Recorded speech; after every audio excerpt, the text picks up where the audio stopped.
I've been a traveling medical equipment salesman for about 6 years now. Most of my life is spent in a rented SUV, driving through the Midwest and staying in places I'll never see again. You get used to the monotony, but by late October of last year, the fatigue was really starting to hit me. I was driving through a rural stretch of Nebraska. It was around 10:45 p.m., and the fog was getting so thick I could barely see the lines on the road. I was still 3 hours from my destination, but my eyes were burning. I decided to pull off at the first sign of life I saw. It was a place called the Willow Creek Inn. It wasn't a chain, just a long, single-story L-shaped building with faded yellow paint and a flickering vacancy sign. The lobby smelled like stale cigarettes and industrial cleaner. The clerk was a guy in his 60s with deep bags under his eyes. He didn't say much, just took my card, handed me a physical key for room 114, and pointed down the outdoor walkway. "Is it just me tonight?" I asked, noticing the empty parking lot. "Pretty much," he muttered without looking up. "You're the only one on this side of the building." I parked my car right in front of the door, hauled my suitcase inside, and locked the deadbolt. The room was exactly what you'd expect. Thin carpet, a humming mini fridge, and a single window facing the backwoods. I was so exhausted I didn't even bother unpacking. I just kicked off my shoes and collapsed onto the bed. I must have drifted off immediately, because the next thing I remember was waking up to a dull, heavy sound. I sat up and looked at the digital clock on the bedside table. It was 2:17 a.m. The sound was coming from directly above me. It sounded like someone was dragging something heavy across the floorboards. I frowned, staring at the popcorn ceiling. I remembered the clerk saying I was the only one on this side of the building, and more importantly, this was a single-story motel. There was no second floor, just a crawl space and a roof. I laid back down, telling myself it was probably just a branch hitting the roof or maybe a large animal. But then, the thumping stopped, followed by a very distinct sound. It was the rhythmic creak of floorboards, slow, deliberate footsteps walking from the far corner of the ceiling toward the area directly above my bed. I felt a cold pit form in my stomach. I stood up, walked over to the door, and peered through the peephole. The walkway was bathed in a sickly orange glow from the security lights. Empty. No cars, no people. I opened the door just a crack. The air was freezing. I looked up at the roofline. There was nothing but the dark shingles and the silhouette of the trees. Everything was silent. I went back inside, feeling a bit foolish. I figured the sound was just the old pipes or the building settling in the cold.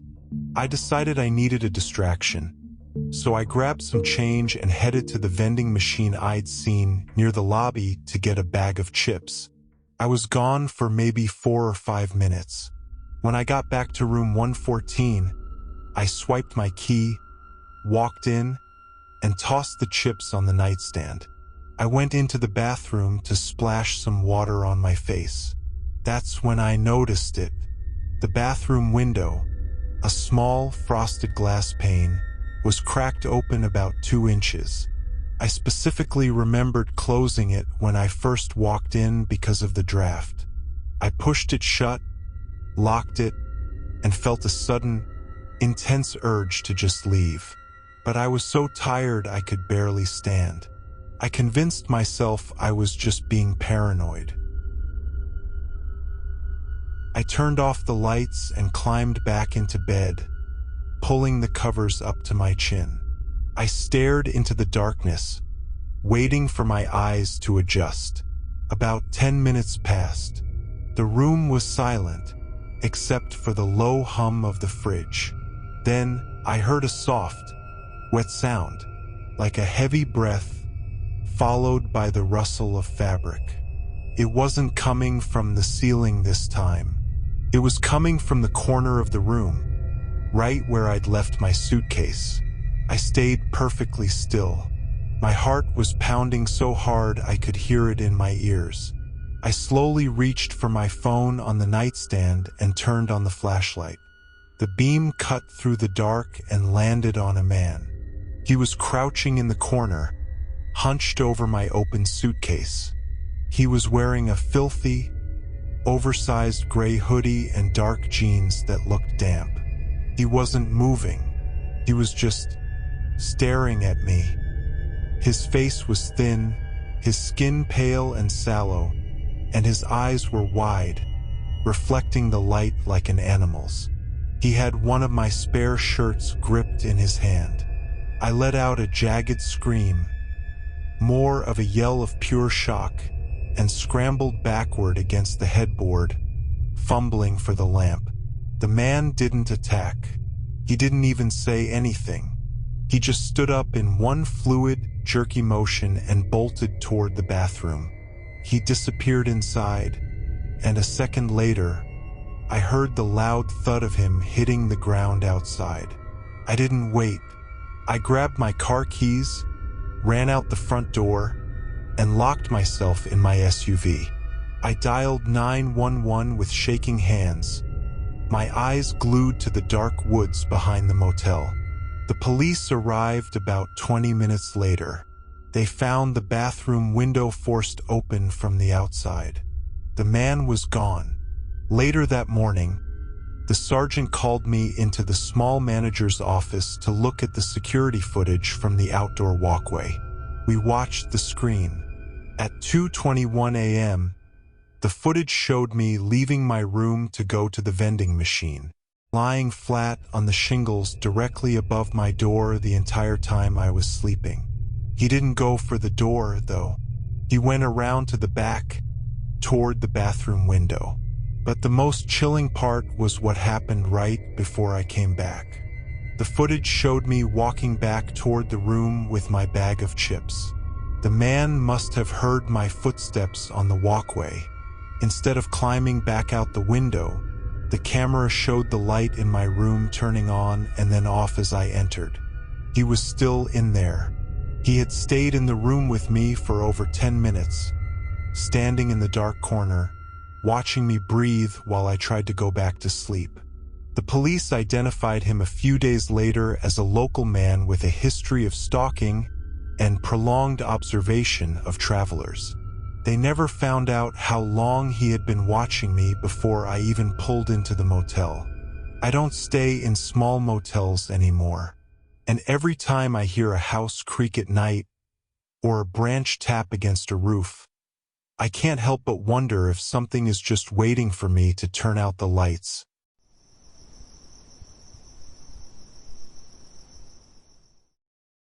I've been working at this local coffee shop for about 2 years now. It's a decent job, mostly quiet, especially during the winter. This happened on a Tuesday in mid-January. The weather was miserable. One of those nights where the fog is so thick you can't see more than 10 feet in front of you. I was closing up alone. My coworker had called out sick, and the manager told me to just handle the last hour myself. At 11:47 p.m., I finally turned the deadbolt on the front door. The strip mall was completely dark, and the parking lot behind the building felt like a void. As I walked to my car, I heard a sound. It was a faint, crunching noise on the gravel, maybe 20 feet to my left. I stopped and held my breath. Silence. I figured it was just a stray cat or maybe the wind blowing some trash against the dumpster. I didn't think much of it, got in my car, and drove the 20 minutes home to my apartment complex. I live in a pretty quiet area on the edge of town. By the time I got inside, it was just after midnight. My roommate, Sarah, was away for the weekend visiting her parents, so the place was dead silent. I felt a bit on edge from the drive, so I decided to take a hot shower to relax. I was in the middle of rinsing my hair when I heard it. It was soft, hesitant, like someone was unsure if they were at the right door. I turned off the water and stood there, heart racing. I waited for about a minute, but there was nothing else. I wrapped myself in a towel, crept to the front door, and looked through the peephole. The hallway was empty. The single bulb at the end of the hall was flickering, casting long, jumping shadows, but no one was there. I checked my phone, no texts from Sarah. I sent her a quick message asking if she was expecting anyone, but I didn't get a reply. I told myself it was probably just one of the neighbor kids being an idiot and went to my room to get dressed. I climbed into bed around 12:15 a.m., trying to distract myself by scrolling through TikTok.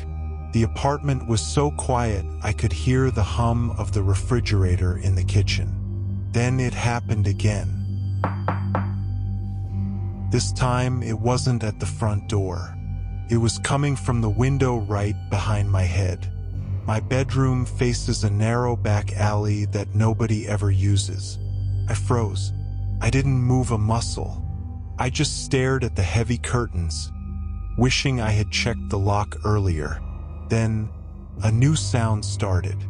A slow, rhythmic scrape, like fingernails dragging down the glass pane from the outside. I felt sick. My brain was trying to rationalize it. Maybe a tree branch? But there are no trees on that side of the building high enough to reach the second floor. I grabbed a steak knife from the kitchen block and crept back into my room. I didn't turn on the lights.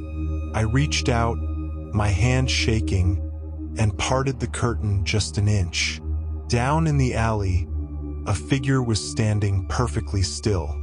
It was a man in a long, dark coat.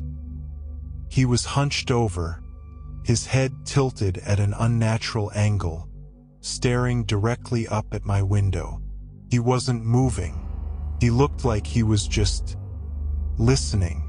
I backed away so fast I tripped over my shoes. I locked my bedroom door and dialed 911. My voice a jagged whisper. The operator was calm. She told me the units were about 15 minutes out and to stay exactly where I was.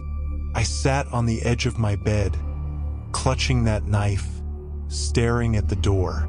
The silence in the apartment felt heavy, like it was pressing against my eardrums.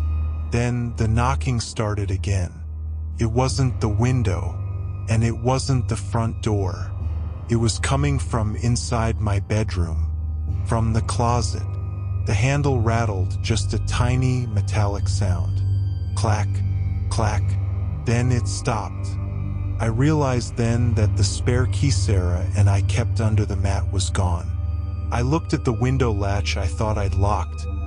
It was sitting open, just a fraction of an inch. My stomach dropped. The person in the alley wasn't the only one there. I heard the sirens in the distance about 10 minutes later. The sounds inside the room had stopped completely. I didn't move until I saw the blue and red lights reflecting off my bedroom walls. The police searched the entire place at 12:51 a.m. They checked the closet, the balcony, and the alleyway. They found nothing. No footprints in the fog, no signs of forced entry. One of the officers looked at me like I was losing it. He said the fog plays tricks on people's eyes and told me to get some sleep. I didn't sleep. I sat on the couch in the living room with all the lights on until the sun started to come up. When I finally got up to get some coffee, I saw something on the floor right by the closet door. It was a crumpled up napkin from the coffee shop where I work. I remembered tossing it in the trash can behind the counter before I left last night. I picked it up and smoothed it out. There, in shaky black ink, someone had written my name. And underneath it, just 3 words. See you tomorrow. I haven't been back to work since. I'm staying at a hotel under a different name, but every time I hear a knock at the door, I don't answer it. I'm still wondering how he got the napkin out of the trash without me seeing him.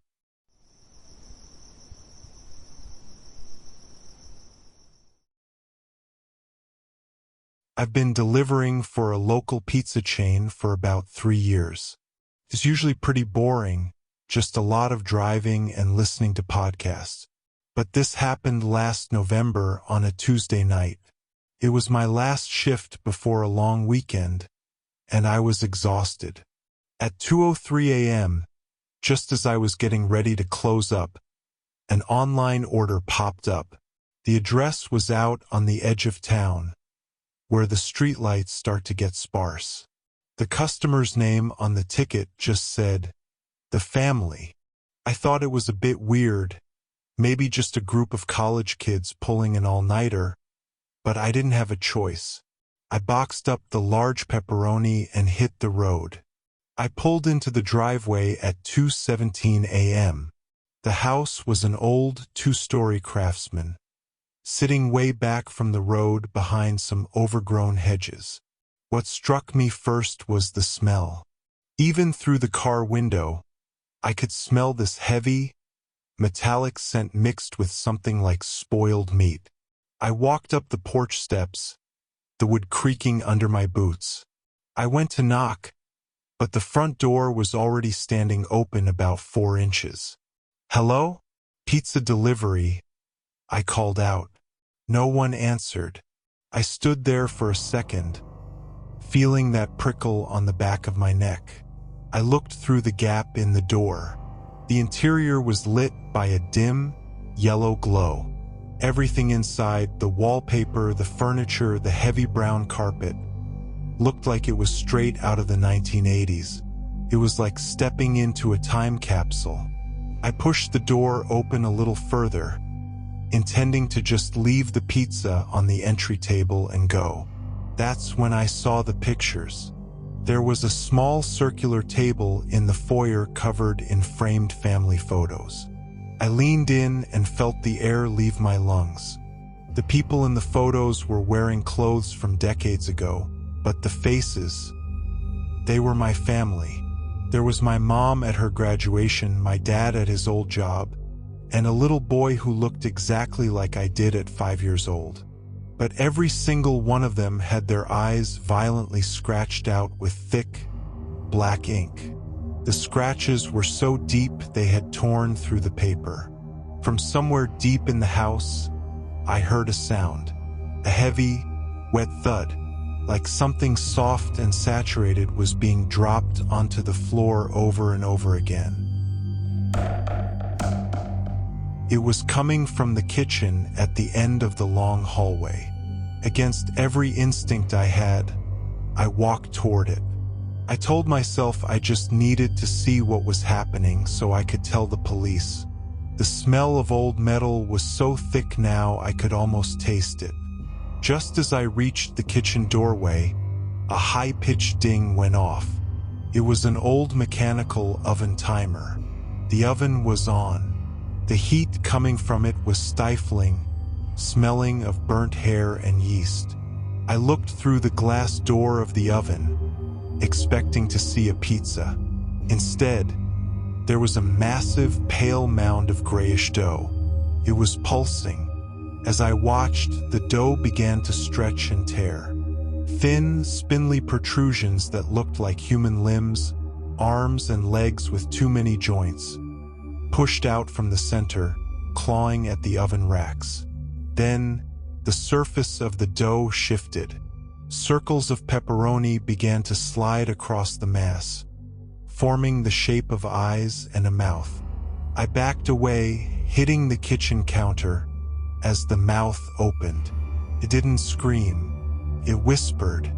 It was a wet, bubbling sound, but it clearly recited my childhood home address. The house I haven't lived in for 15 years. I turned to run, but the front door slammed shut with a force that shook the entire house. I heard the deadbolt slide into place. My phone buzzed in my pocket. I pulled it out, my hands shaking so much I almost dropped it. It was a push notification from the delivery app. It didn't show a tip or a rating. It just said, "Deliver yourself home. Dinner's waiting." I looked back down the hallway, but it wasn't a hallway anymore. The walls were slick and dark red, pulsing with a slow, heavy heartbeat. The floor felt soft and spongy, like treading on a tongue. The house was closing in, the geometry of the rooms shifting into a narrow, winding maze that felt less like architecture and more like the inside of a throat. I realized then that the family hadn't ordered a pizza. They had used the order to track me down. I wasn't the delivery guy. I was the missing piece they had been waiting for to finish their meal. I managed to break out through a basement window, cutting my arms pretty badly on the glass. I didn't stop running until I hit the main road. When the police went to the address 40 minutes later, they found an empty, weed-choked lot. There was no house, no foundation, just a single empty pizza box sitting in the middle of the dirt. I moved to a different state last month. But yesterday, I got a notification on my phone from a delivery app one don't even have installed. It asked me if I was ready for my homecoming dinner.